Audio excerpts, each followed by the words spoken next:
Everyone at some point has used a cheat code, glitch, or other aid that helps them conquer a level more easily. Games are enormous fun, but usually even more so if you can barrel through them with invincibility, or set yourself up with a motherload of cash. And mostly you'll get away with this meddling scot-free. Sure, in online games there's a bigger chance you'll be caught red-handed, but in single-player experiences it is often super easy to cheat your way to victory. And hell, some titles even allow you to use magic infinite life codes with no consequences whatsoever. But sometimes the developers will be watching you.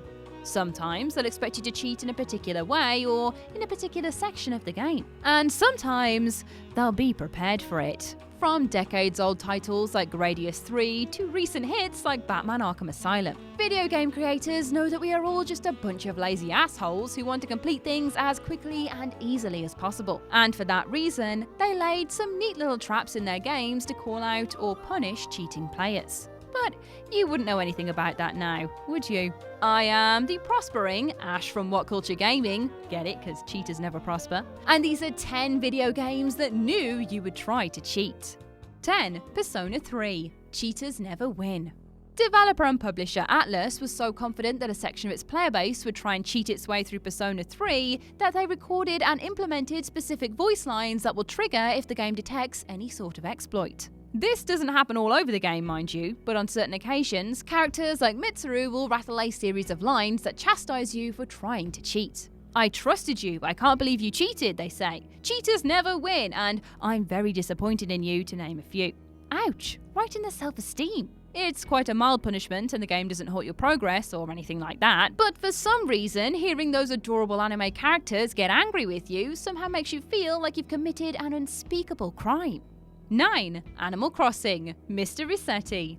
If you've ever played Animal Crossing, chances are that you've had a few run-ins with Mr. Resetti. The annoying mole man will frequently show up outside your house and rant at you about resetting your game, and this literally is the only purpose he serves. But he doesn't go all moral high ground on you for no good reason. If you shut off your game without saving it, Resetti will be waiting for you when you load back in, ready to hit you with another one of his speeches. So what's so bad about not saving your game, and why did Nintendo program in a whole character just to counter it? Well, Animal Crossing players can use an exploit wherein they quit the game, change the console's clock, and load back in, which causes the stock at Tom Nook's store to change. Nintendo didn't want players cheating the system in this way, so they put Resetti in the game as a way to make them feel bad for their actions. The more times you reset, the more agitated Resetti will become.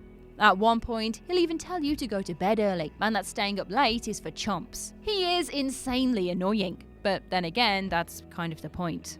8. Tomb Raider 2. Exploding Lara. Cheat codes have of course been around for absolutely decades, one of the oldest tricks in the book for players to gain some sort of in-game advantage. And the original 1996 Tomb Raider game contained a couple for itself, including level skip and all weapons / armor refill, with the latter requiring Lara to take one step forward, one step backward, spin in a circle 3 times and then do a backflip. This exact same cheat code returned in 1997's Tomb Raider 2. Only this time, developers' core design had a funny little trick up their sleeves for anyone who attempted to use it. The steps to execute the cheat were exactly the same as in the first game, with an additional step tacked onto the front, lighting a flare. But players who didn't know about the flare understandably tried to pull off the cheat in the same way they did in Tomb Raider. And when they did, Lara would explode into a shower of fleshy chunks. Unfortunately, there was not any blood and gore, but it is a hilarious sight that undoubtedly shocked many a cheater back in the late 1990s. 7. Metal Fatigue. Cheating like a slimy rat. The entries we've discussed so far have all centered around single-player games, but Metal Fatigue's funny little knockback against cheaters is even possible to witness in multiplayer mode, shaming you in front of every other player in the match. Released in 2000 for the PC, this futuristic real-time strategy title has you building bases, gathering resources, and battling your opponents using giant Pacific Rim-style mechs called combots. To do all of this, you'll need a healthy stack of metajoules, one of those aforementioned resources, which must be collected while playing. Alternatively though, you could just use a cheat code to get a bunch for free. Choose to do things this way though, and the game will send a message to the other players in the lobby stating that you are cheating like a slimy rat. Your player ID will be included in the message too, so everyone will know that it's you. How embarrassing. 6. Gradius 3. The Konami Code Strikes Back. The Konami Code is one of the most famous cheats of all time. It first rose to prominence in the 1980s, when developer Kazuhisa Hashimoto wanted to make his job of testing the NES port of Gradius, a Konami title, much easier. So he created the code to give himself a full set of power-ups, allowing him to beat the game with ease. From there, the code popped up in a whole host of other games, some of them not even associated with Konami, and its popularity meant that developers started to anticipate their players would try and use it. And this allowed them to have some fun with the effects of the code. One of the best examples of this can be found in Gradius 3 on the SNES, where using it will actually blow up the player's ship.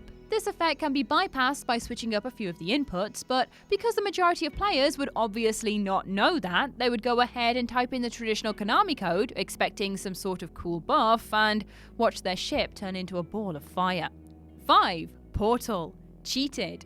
Valve's Portal series includes some of the most difficult puzzles in all of gaming, true head-scratchers that will take you a fair amount of time to crack. Some of the most satisfying of these are the test chambers, a series of mini mental workouts found within each game's challenge mode. If you can't be bothered doing these puzzles legitimately, then there are plenty of cheats, exploits, and console commands that you can utilize to make them easier. But in the first Portal game, you'll be called out for your tricksy ways if the game suspects you've completed one of its test chambers in an illegal manner. If you enter challenge mode and complete any chamber with some sort of exploit enabled, the summary screen at the end of said challenge will be emblazoned with some bright red text that reads cheated, just as a nice reminder. It seems like Valve anticipated that players would attempt to find little workarounds, and wanted to make their thoughts about that subject crystal clear. 4. The Legend of Zelda Ocarina of Time. Spoilt Mushroom. One of the quest items in perennial classic The Legend of Zelda Ocarina of Time is called Odd Mushroom, given to Link by Grog in the Lost Woods area of the game. Too lazy to do it himself, he'll ask you to deliver said mushroom to the potion shop in a village, and Link, being a super nice guy, will happily oblige. He'll have to move quickly because the mushroom will spoil in a matter of minutes, but you, the person behind the controller, may not have the patience for such a mundane task. In fact, you might even try to speed the quest up by using a warp song in an attempt to cheat the timer, but doing so will not lead to success. Quite the opposite. Try to finish the mission in this fashion and the mushroom will instantly spoil, meaning the only way for you to complete it is to do it legitimately. Boo. 3. Batman Arkham Asylum. Reading the last page first. On your second playthrough of a game, you'll know exactly where to go and exactly what to do, more so than on your first playthrough, which should give you a much faster completion time overall. Even better, you might be able to completely skip past certain sections of the game during your second run, using your knowledge from that original playthrough to cut any corners that you can. And Batman Arkham Asylum has one obvious one in particular. Midway through the game, you will enter the library, and right in front of you will be a bunch of goons standing on a glass floor. Once you've taken them out, you proceed downstairs to trigger a timer that will release the Joker's happy gas. From there, you grapple up to the top of the room and throw a batarang at a chandelier, which will fall, break the glass floor, and give you a way into the room below. Alternatively though, just grapple to the top of the room once you've beaten up those goons. You'll save time by not going downstairs, and as a reward for your cunning, you'll hear some secret dialogue spoken by Mr. J. Reading the last page first? Shame on you!